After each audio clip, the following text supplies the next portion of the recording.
Alors, il y a déjà un autre type de représentation qui est le tableau. Donc là, le tableau, il faudrait le faire clairement.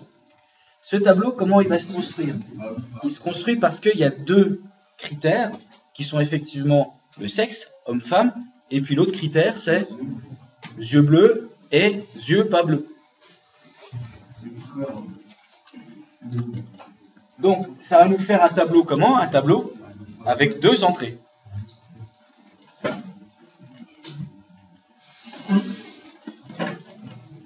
Le sexe pour la première entrée, homme, femme, et puis la couleur pour la deuxième entrée, bleu et pas bleu.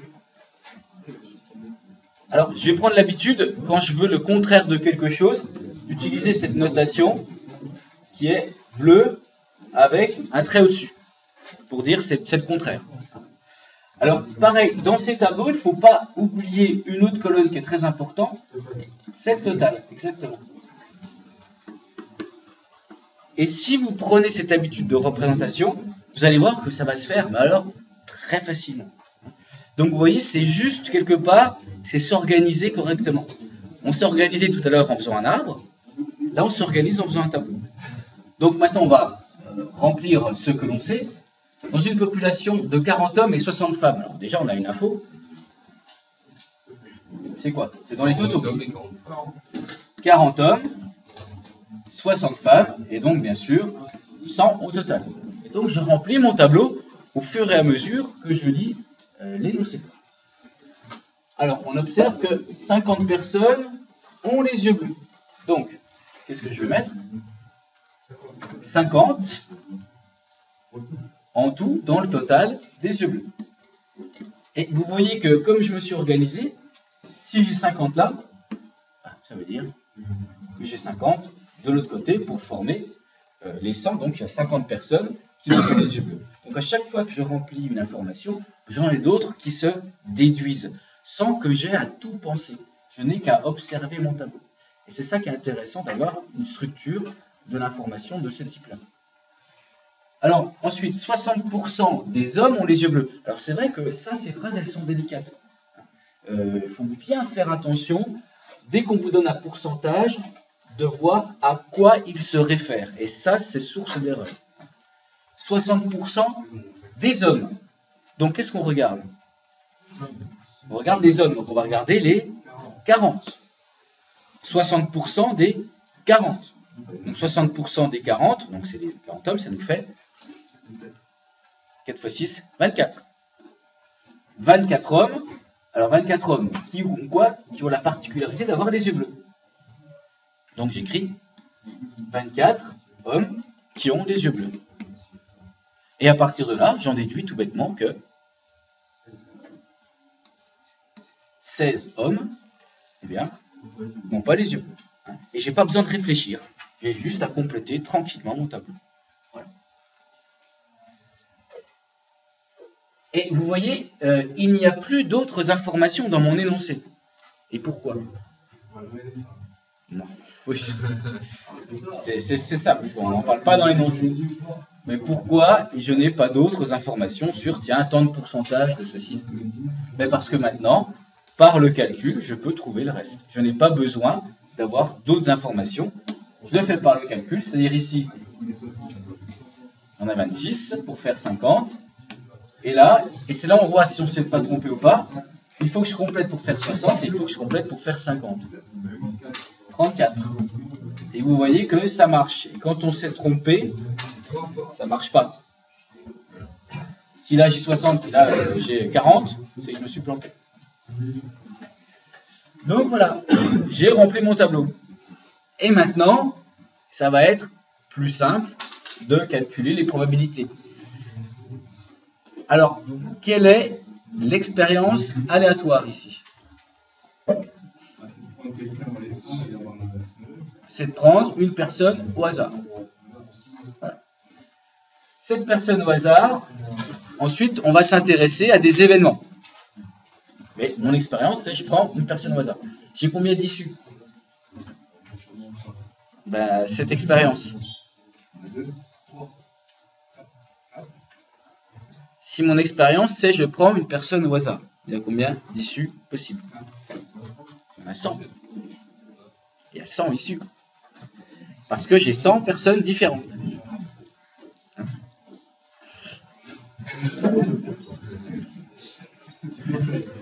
Tiens, on va lâcher Franck en discothèque dans H-20.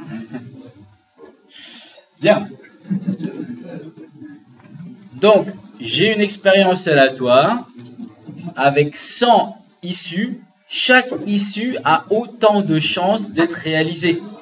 Donc, nous sommes dans une expérience dite équiprobable. À partir de là, je vais calculer mes probabilités en comptant. Voilà, en fait, équiprobable. Équiprobable, ça veut dire que j'ai autant de chances d'avoir une issue plutôt qu'une autre. Voilà ce que ça veut dire. À quoi ça me sert de dire que c'est équiprobable? Non. Mais si je veux calculer P2A et PB, il faut que je puisse décrire la situation en termes de probabilité. Et en termes de probabilité, la situation, c'est que j'ai autant de chances de choisir quelqu'un qui est un homme, enfin, qui est un tel ou un tel sans savoir si c'est un homme ou une femme. Non, c'est pas ce que je veux dire.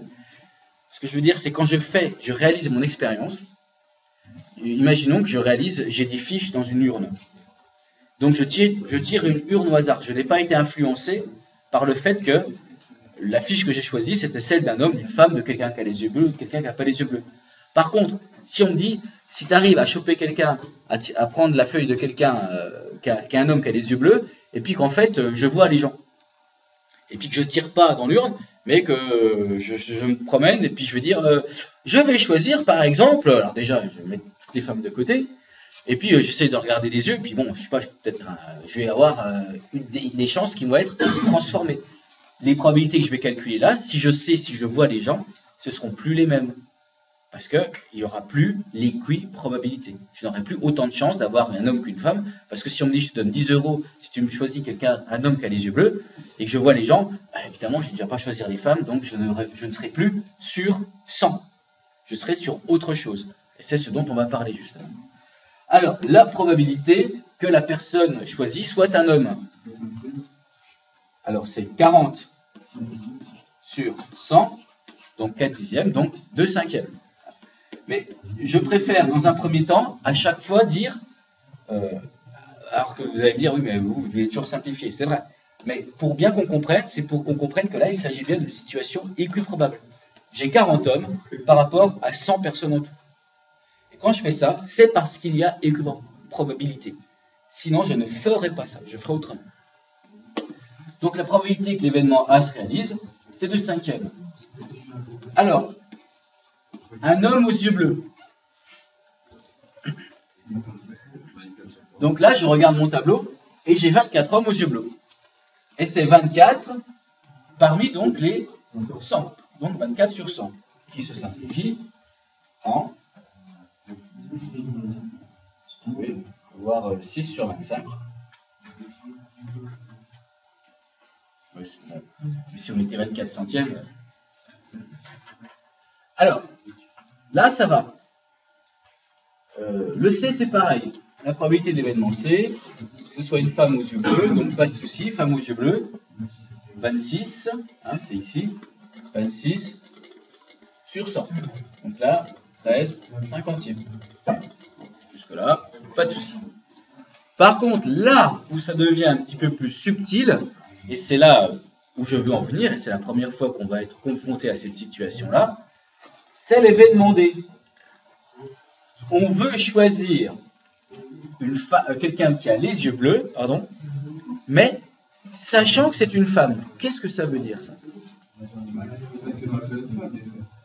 Ben, ça veut dire que quand je vais faire mon choix, je vais déjà mettre de côté tous les hommes, parce que je sais que c'est une femme.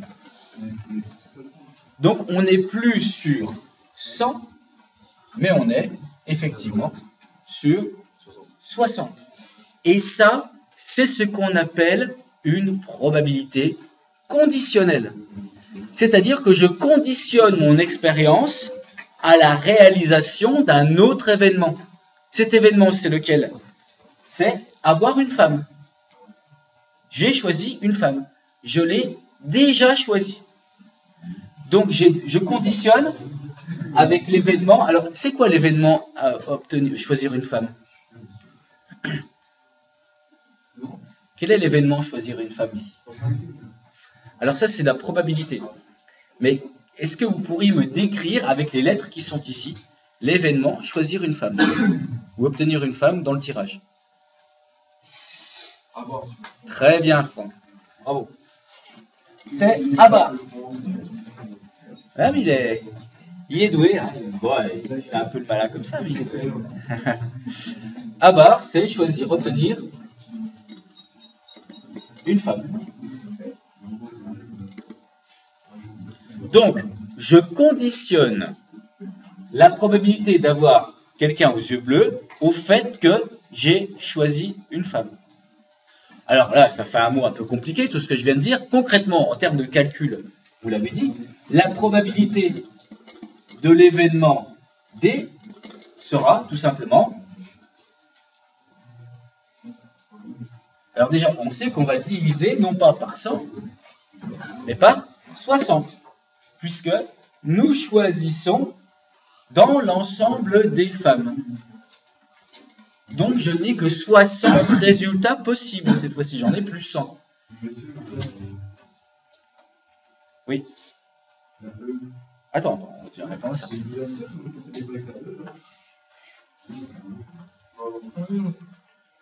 C'est pas la même chose. On va en parler. Oui. Non. Valentin. Sachant que c'est une femme, tu es d'accord? Hein? Donc, je suis, comme tu l'as dit, c'est toi-même qui l'as dit d'ailleurs, on enlève tous les hommes. Non. Attends, pour l'instant, oublie le dessous. Réfléchis simplement sur la D. Tu es d'accord? C'est toi qui l'as dit, on enlève tous les hommes. Si j'enlève tous les hommes, j'ai devant moi 60 femmes. Et je vais choisir quelqu'un au hasard. Et j'espère que cette personne aura les yeux bleus. En termes de probabilité, puisque j'ai autant de chances de choisir une femme plutôt qu'une autre, quelle est la probabilité que l'événement D se réalise? C'est 26, puisque parmi les femmes, 26 ont les yeux bleus. Donc c'est 26 sur 60. Alors je vais laisser, je ne vais pas simplifier volontairement. Maintenant, je m'intéresse à la probabilité de l'événement E. Et l'événement E, il est très ressemblant à l'événement D, sauf que cette fois-ci, tu conditionnes ta probabilité, non pas à ce que ce soit une femme, mais à ce que la personne ait les yeux bleus. Ça veut dire quoi? Ça veut dire que dans ton groupe, t'enlèves qui? Tous ceux qui n'ont pas les yeux bleus. Et c'est-à-dire, tu vas garder 50 personnes. Tu gardes 50 personnes, tu t'intéresses uniquement à la situation. Les gens ont les yeux bleus. Voilà. C'est-à-dire qu'il y a des hommes et il y a des femmes. Tu vois, ce n'est plus le même ensemble que tout à l'heure. Tout à l'heure, c'était parmi les femmes, parmi les 60. Et là, c'est parmi ceux qui ont les yeux bleus. Alors, qu'est-ce qui va changer, en fait? Il n'y a pas grand-chose qui va changer. On s'intéresse finalement à qui? Et c'est là, c'est pour ça qu'il y a une confusion. Et c'est pour ça que, pour l'instant, je trouve que c'est bizarre. On parle de qui, finalement, dans les deux cas? Qu'il s'agisse de D, qu'il s'agisse de E. Qui est-ce qui nous intéresse? Les femmes qui ont les yeux bleus. Et oui, c'est les femmes qui ont les yeux bleus. Ça veut dire qu'on s'intéresse aux 26 personnes qui sont là.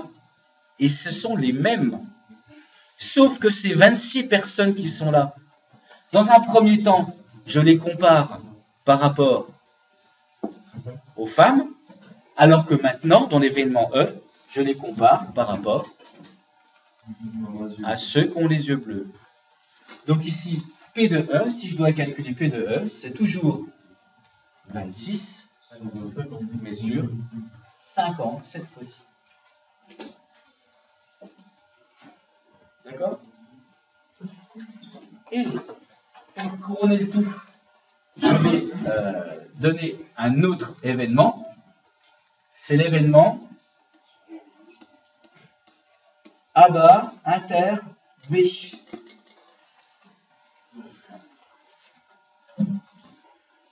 Qu'est-ce que l'événement A bar inter B? 0. Non.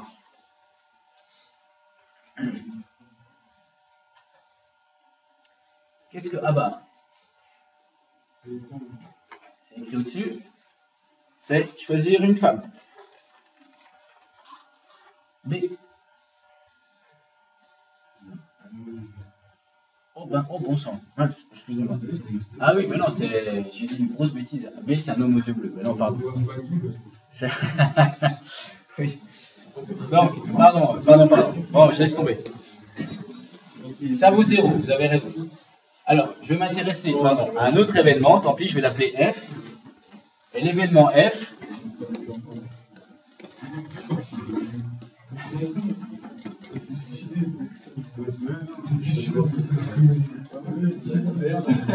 l'événement F, c'est une femme aux yeux bleus.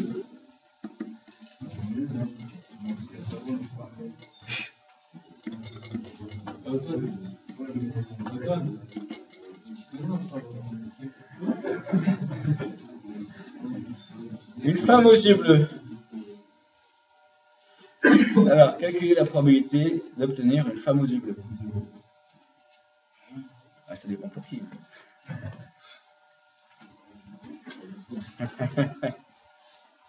Voilà. Bon, il y en a qui ont les yeux bleus qui vont éviter. Oui, ouais. Très bien. C'est ça. Bravo. 26 sur 100. Il a réfléchi, puis il écoute, tout bêtement. C'est très bien. 26 sur 100. Et regardez, je compare ces trois probabilités.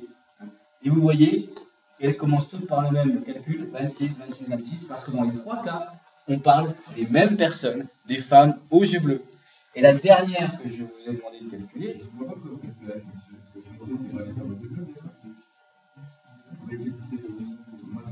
ah bah oui, c'est...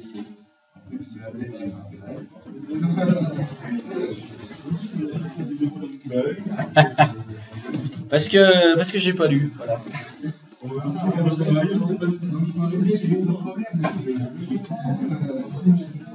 PDC. Autant pour moi. Alors,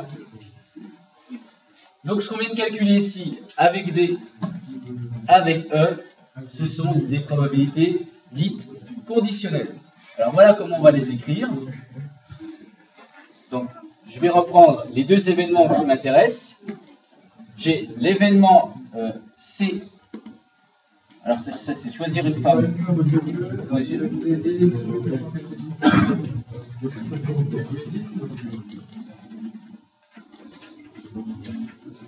Alors, je vais considérer l'événement bleu. L'événement bleu, c'est obtenir une personne aux yeux bleus, dont la probabilité est effectivement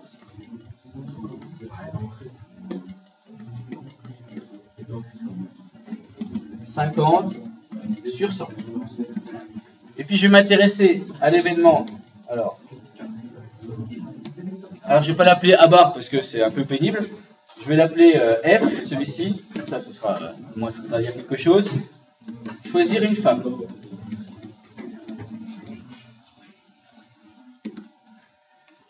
Alors, la probabilité.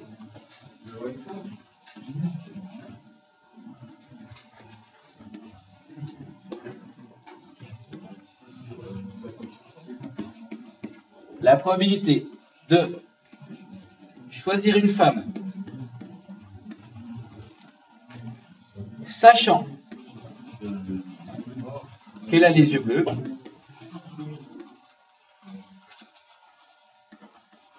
eh bien voilà comment ça se note. Ça se note, bon, toujours avec un P. Je veux choisir qui? Je veux choisir une femme. D'accord. Donc je vais calculer P de F. Normalement, P de F, c'est probabilité de choisir une femme. Sauf que, Franck, je conditionne le choix de cette femme au fait qu'elle a les yeux bleus. Et donc je vais noter comme cela, je vais noter l'événement bleu en indice. Comme cela. Et quand je vous demanderai de calculer cette probabilité-là, il s'agit de calculer la probabilité d'une femme, sachant qu'elle a des yeux bleus. Ça, c'est simplement en termes d'écriture. C'est une nouvelle écriture. Si j'appelle par exemple l'événement H, choisir un homme,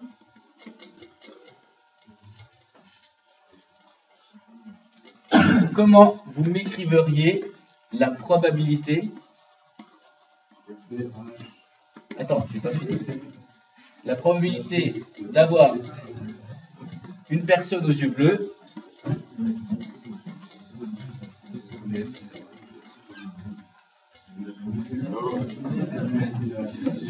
sachant que c'est un homme.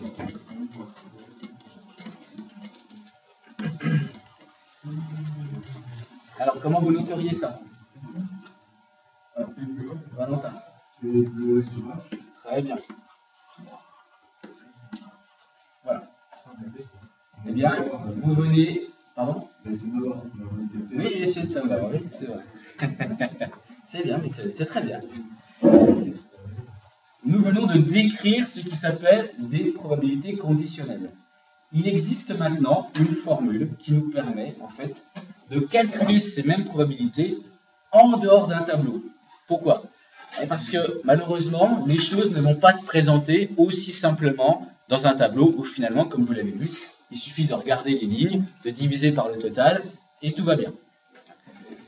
Donc, je vais reprendre, par exemple, tiens, celle-ci, la probabilité de choisir quelqu'un qui a les yeux bleus, sachant que c'est un homme. Donc je vais reprendre cet exemple-là. J'attends que tu finisses les copies.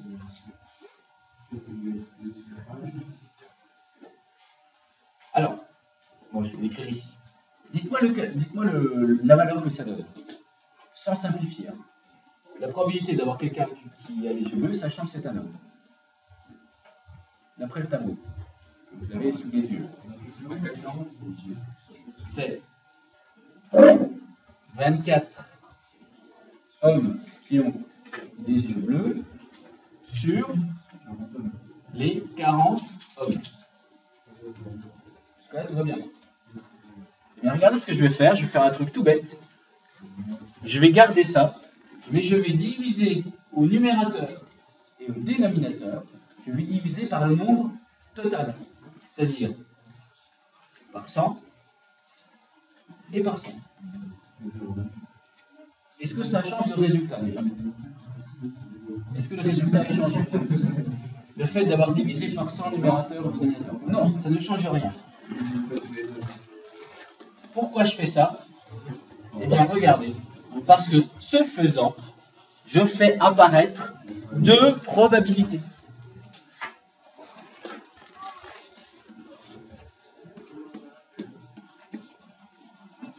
Et voilà ce que l'on va écrire. C'est quoi 24 sur 100?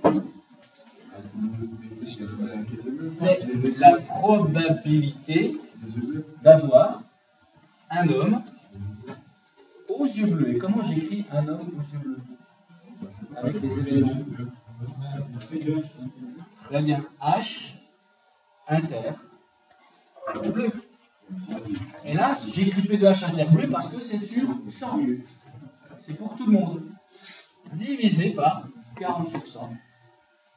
Ouais, c'est la probabilité d'avoir un homme. Et donc, regardez comment ça se construit, ce calcul, tout simplement. P de bleu, sachant H, est égal à, au numérateur, P de H inter bleu, je fais l'intersection des deux, divisé par P de H. Oui, je veux dire le sous-total entre guillemets. Voilà, c'est un peu ça. C'est l'idée. Donc, de manière générale, alors, moi je ne trouve pas écrit court, hein, on va l'écrire un peu plus tard. Et je voudrais pour l'instant qu'on s'intéresse au calcul et à la notion. De manière générale, si j'ai deux événements A et B, deux événements A et B, eh bien, la probabilité que l'événement A se réalise, sachant que l'événement B est réalisé, est égale à quoi?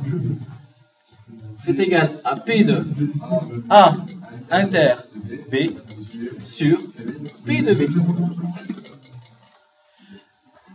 Et cette formule-là, elle va nous être extrêmement utile.